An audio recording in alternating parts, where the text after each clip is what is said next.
Since Tesla went public in June of 2010, the company has executed on its master plan. The stock has climbed over 1,000%. The Tesla brand has gone mainstream.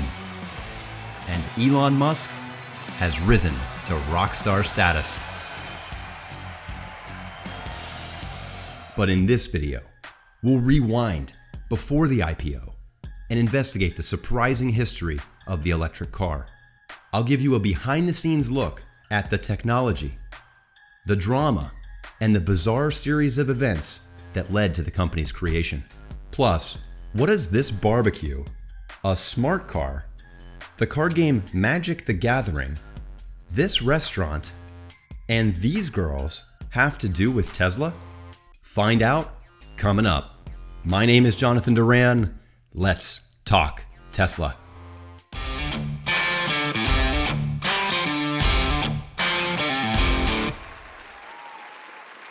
Let's start with a crash course on the electric car, which shockingly takes us back roughly 100 years before the Tesla IPO. Let's rewind. Within a fraction of a second, the Big Bang creates all the energy that will... The Big Bang? What the beginning of time? What? I think we went back way too far. Let's fast forward. There we go. See, in the early 1900s, there were more electric cars on the road than gas cars. For many people, electric cars were the car of choice because they were quiet and smooth and could be charged at home. Gas cars, on the other hand, were unpopular with women. They required cranking to start. They were greasy, noisy, and they produced some nasty fumes. So if we were all driving electric vehicles 100 years ago, why aren't we driving them today? Well, things changed around 1912, largely because of this guy. That's Mr. Charles Kettering. And no, not because of his sweet bow tie, but because of his invention of the electric starter for gasoline vehicles. By eliminating the frustrating crank and making it much easier for anyone to start the car, people gravitated toward the much longer range that gasoline could provide. And with the new innovation, gasoline vehicles entered mass production. And since oil remained relatively cheap, for the next nearly 80 years, there were basically no production electric vehicles manufactured. It wasn't until the 1990s that a series of critical events would occur that would ultimately lead to the creation of Tesla Motors. Let's fast forward to the 90s.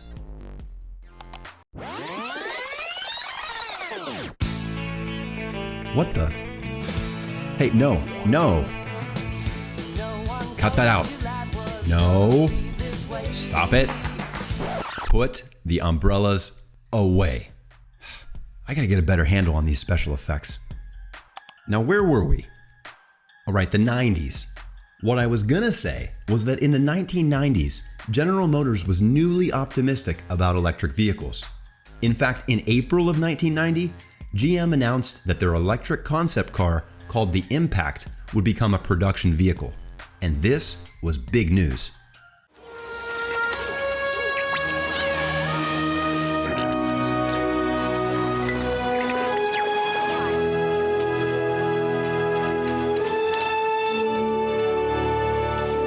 The electric car is here. The EV1 from General Motors. The Impact prototype became the EV1, the first modern electric production car from a major U.S. car company in nearly a century. GM's announcement in 1990 was so impressive that it motivated the California Air Resources Board to pass new aggressive legislation. Specifically, the board required that by 1998, 2% of the vehicles for sale in California had to be zero-emission vehicles. And so GM set to work building the EV1 with the latest technology, including an onboard electronic drive controller created by an incredibly important person named Alan Cocconi. Now, you built the prototype for this in your garage? Yes, well, my garage isn't quite the average garage. It's actually a pretty good machine shop and electronics lab. But yes, I built it there. I mean, come on. Do you see this dude? You can tell he's smart by just looking at him. It's like a 3-channel stereo amplifier that provides the right size sine waves and right frequency to drive the motor for all the different driving conditions. So it is a 100,000-watt stereo amplifier. Allen's breakthrough power system helped create an electric car unlike any that had ever been driven before. And in 1996, the EV1 officially launched to the public, and people absolutely loved it. Just remember, this was the 90s. First of all, it was the coolest car I ever had. I was taking care of the planet. I wasn't gunking up the air. It was a fantastic ride. It was fast. It's sort of like everything Americans want in a car. They're cool, they're fast, they're sexy. I mean, I got in the car and I felt like, ooh.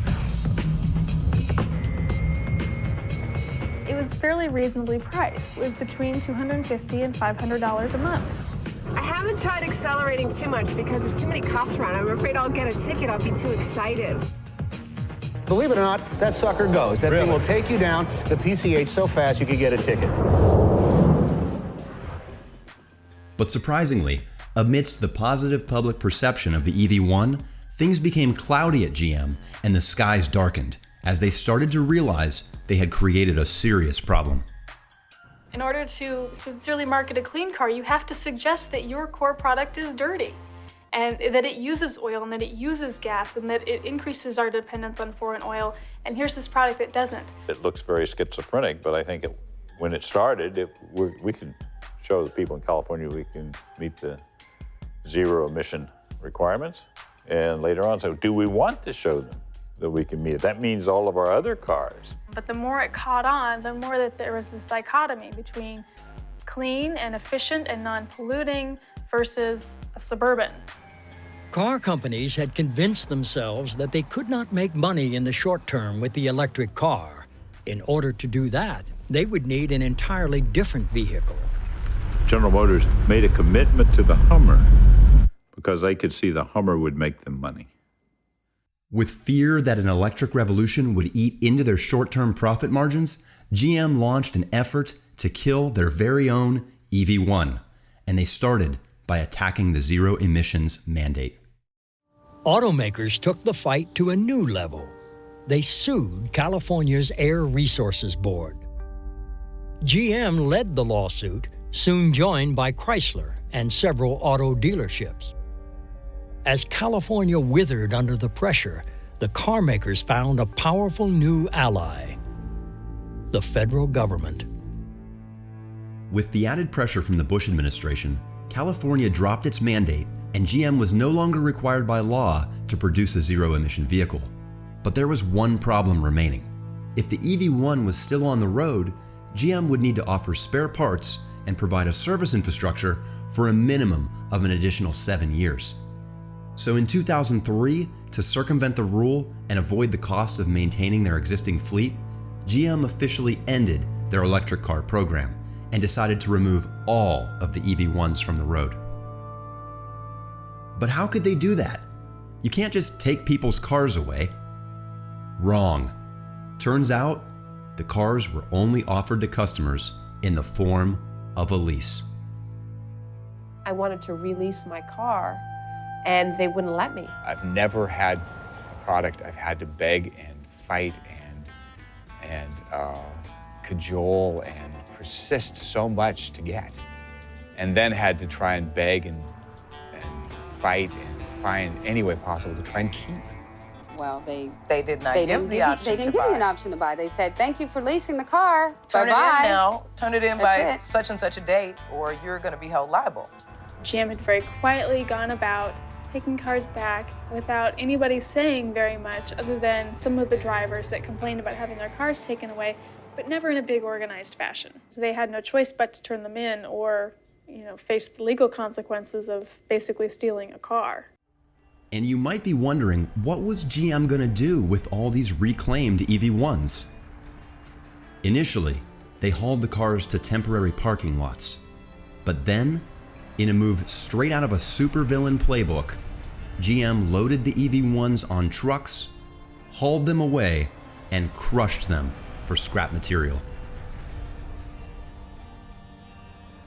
As EV1 owners learned the impending fate of their cars, protests erupted. We're up against most of the money in the world. We're up against the oil industry, the automobile industry. It's David versus Goliath in a very big way. But if there are enough Davids in the world, we can win.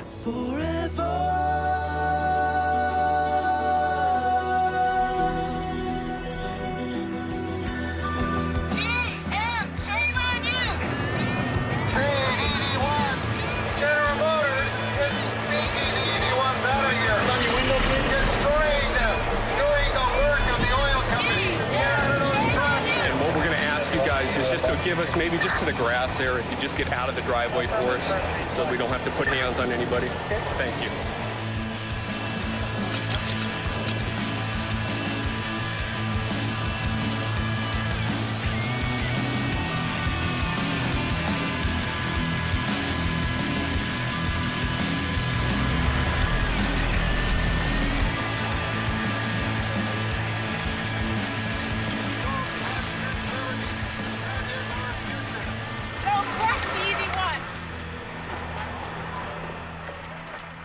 But despite the best efforts of the protesters, by 2004, every remaining EV1 was reclaimed and crushed by General Motors.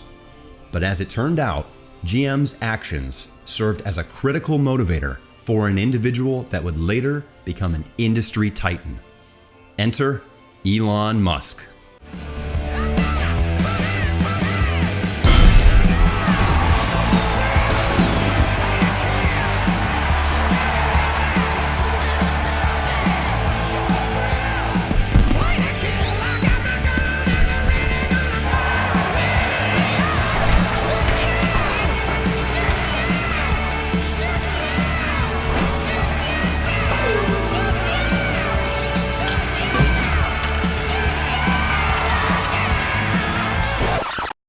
Okay, so maybe it wasn't exactly like that, but all right, fine, it wasn't like that at all, but that was super fun. What is true is that Musk was motivated to build electric cars in part because of GM crushing the EV1. Now, I could just tell you that in 2003, Elon Musk went on to create Tesla Motors, develop and launch the original Tesla Roadster, and eventually take the company public. But remember, this video is about the stuff you probably didn't know. And on that note, in the background, during the same period that the EV1 was being developed, a second story was brewing. Remember this cool cat, Mr. Alan Cocconi? Well, it turns out he's kind of a big deal. Oh, weird. I wonder what that does.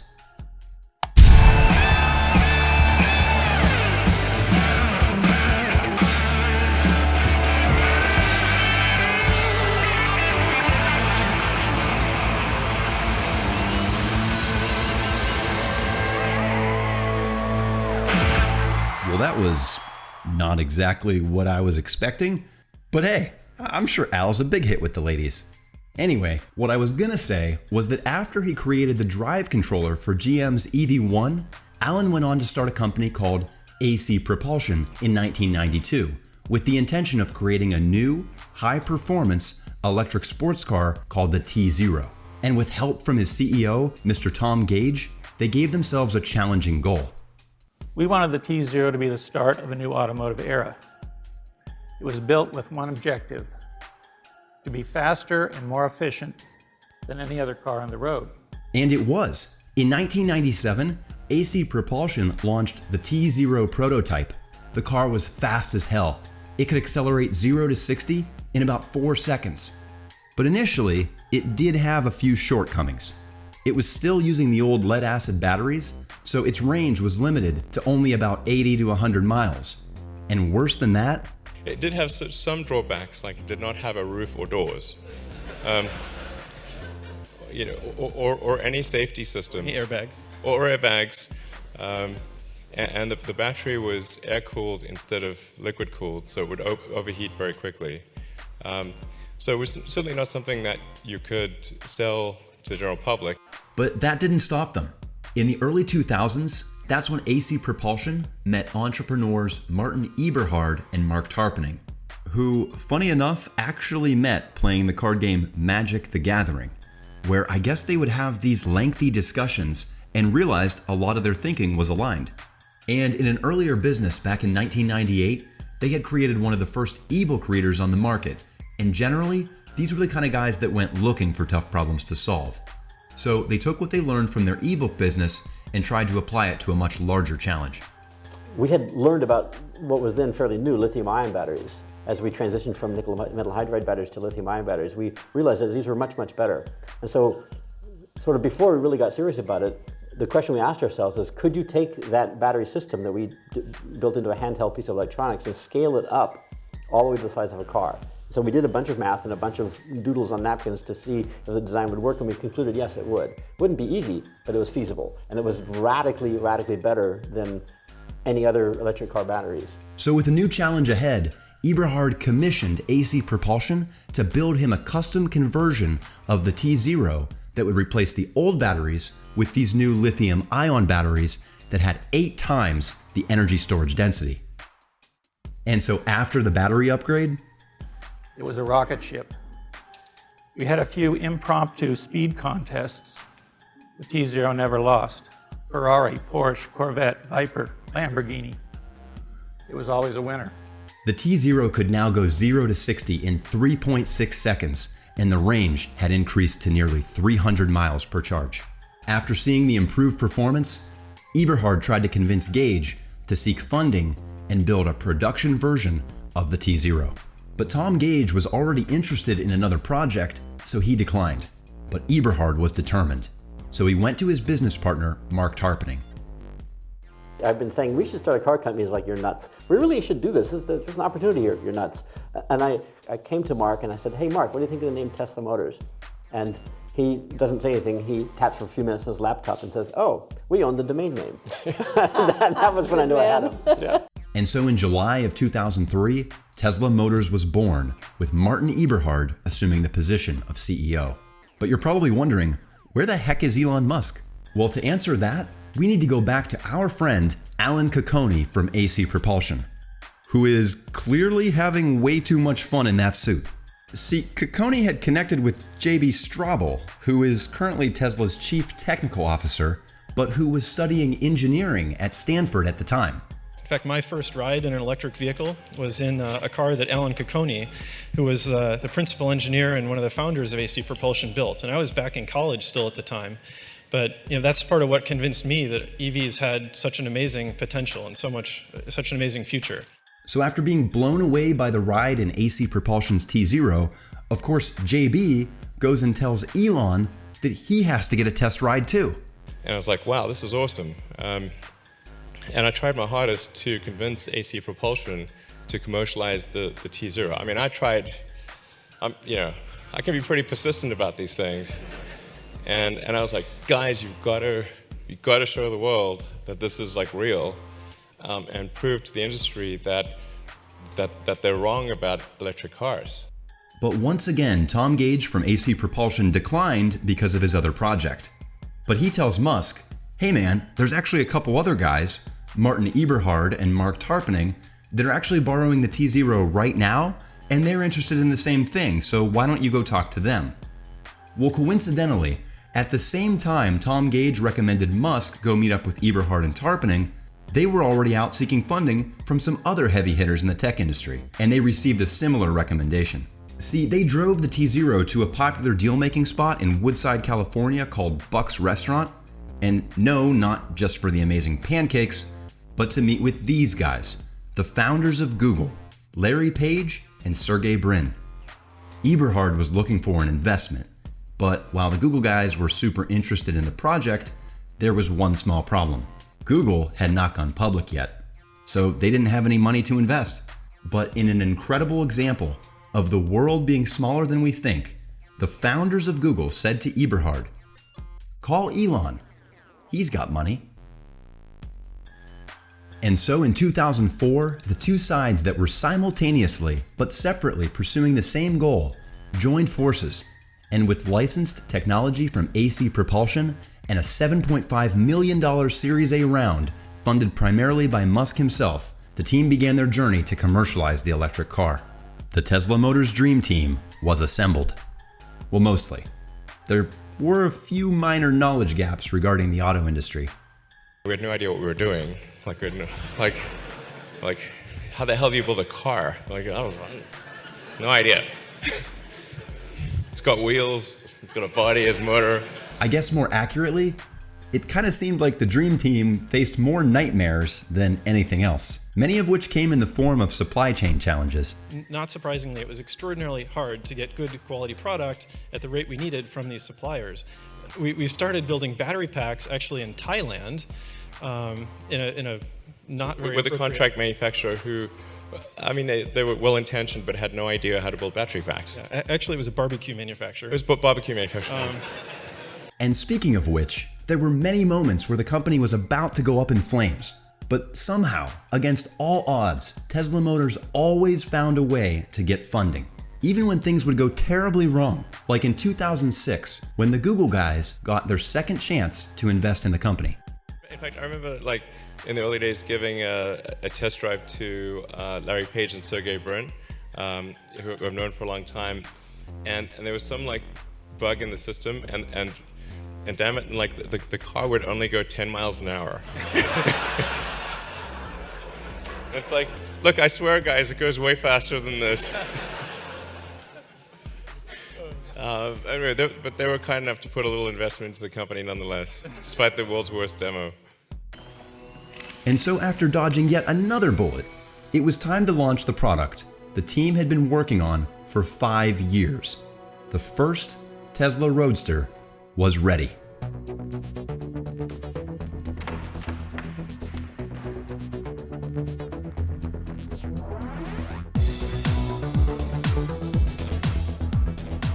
Very momentous day for us. It is our first car, and of course it's a car belonging to our first customer, and that would be also our chairman, Elon Musk. I'm ecstatic. This is fantastic. Awesome day. It feels like victory. We've been in development for so long, these feel like they really are babies. This is the first production Roadster, and a huge day for the company. Tesla is going to put thousands of these cars on the road. But beyond that, really what matters is, are we making a difference in the world? And for us to make a difference in the world, we have to build a lot of cars. You know, until we see every car on the road being electric, you know, we will not stop. But in true Tesla fashion, behind every victory is plenty of drama. And prior to the Roadster launch in 2007, a dispute between the founders had reached a peak, and Eberhard was fired from the CEO position by the board of directors. He is now suing Elon for libel, slander, and breach of contract. Martin was the original visionary of the Tesla Roadster. He's been sort of airbrushed out of the corporate history of Tesla, much like a Kremlin official. There comes a point in the history of most startup companies where the entrepreneurs that started the company have to move on. And sometimes that's done in a very smooth way, and sometimes it's not. He was fired from the company at that point, and from the board. And it was a unanimous board decision, by the way. Martin withdraws his lawsuit after Elon threatens to countersue. To this day, the two men disagree about the history of Tesla Motors. A year later, in 2008, Musk was appointed CEO, but the drama continued. The worst financial crisis since the Great Depression had hit, and it nearly bankrupted the company. I never thought I was someone who's capable of a nervous breakdown, but I think I came as close as I'll ever come. The money's just not available anymore. You know, they probably don't have it available to them, and thus it's not available to us. It's unfortunate. I think it's just part of the times right now. Markets tumbled. Credit dried up. Consumers stopped buying cars, and companies laid off workers. Even Elon was out of cash. I had no money left. I'd given all of the money that I had remaining to Tesla. I didn't even own a house. I was and I had to borrow money from friends to pay rent. So I was like, man, I am out of resources. GM collapsed, and by December of 2008, Tesla nearly followed. But call it a Christmas miracle, a Musk miracle, Santa Claus, or just pure magic. In the last hour of the last possible day before being forced into bankruptcy, Tesla completed a $40 million round of debt financing to stay alive. But even that would only last a few months. I got a message last week that if Roadster can't sustain the company by March, then that's it, and that scares me. We need to get the company to cash flow positive in 6 to 9 months, or we're screwed. It's really pedal to the metal here. Like, I mean, you know, each month that passes is literally costs us tens of millions of dollars. I mean, we need to appreciate that. So Musk scrambled to save the company by seeking a strategic partner.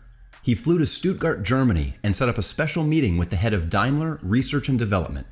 And said, like, look, you know, we'd love to figure out how to work with Daimler.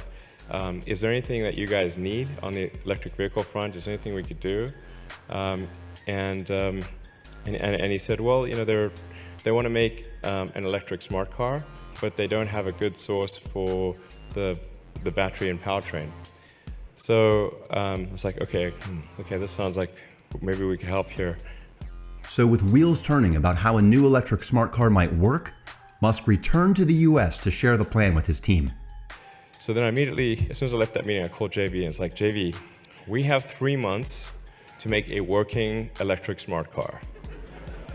And with full schedules already, the team worked around the clock to rapidly locate a smart car and retrofit it with a battery and electric powertrain so they can impress the Daimler executives. And one of the things we realized pretty early on is that this was going to be the fastest smart car that had ever been made. So this was amazing. It had all the torque, would have all the torque of a Roadster packaged into this tiny little car. It was so fast you could do wheelies in the parking lot. And with the company's future on the line, the Tesla team completed the smart car prototype on time and presented it to the Daimler executives. Thankfully, Daimler did invest, and then they invested $50 million in May of 2009, which was a lifesaver. With the new Daimler investment and a Tesla Roadster that was starting to generate positive cash flows, the company found a stronger financial footing. And in June of 2010, Tesla went public and stunned the non-believers. Everybody's talking about one of the most hyped IPOs in recent memory, Tesla Motors. It sold 1,063 cars. I myself have sold 1,063 cars. You don't want to own this stock. You shouldn't even rent the darn thing. Well, big losses on Wall Street today, as we've been reporting, and it's just the same for just about any U.S. stock, except one, Tesla Motors. It is up. It priced above the range. It sold 20% more stock than it thought it would, and it is still up. Shares of the electric car maker Tesla Motors are up. The electric car maker surged to nearly 41%, the second best IPO gain of the year. So this is a very big indicator to some, not to all, that Tesla is for real, a real car company that's going to usher in the future of cars. Of course, their message is electrification. You know, for a while there, we had a lot of bloggers maintaining a Tesla death watch. A day-by-day count of how long before Tesla would die. It seems that they may be waiting for a while. Tesla raised $226 million on their opening day, and so marked the beginning of the company's epic march into the minds of the mainstream. We had just an incredibly positive outcome from, I think, the smartest investors in the world.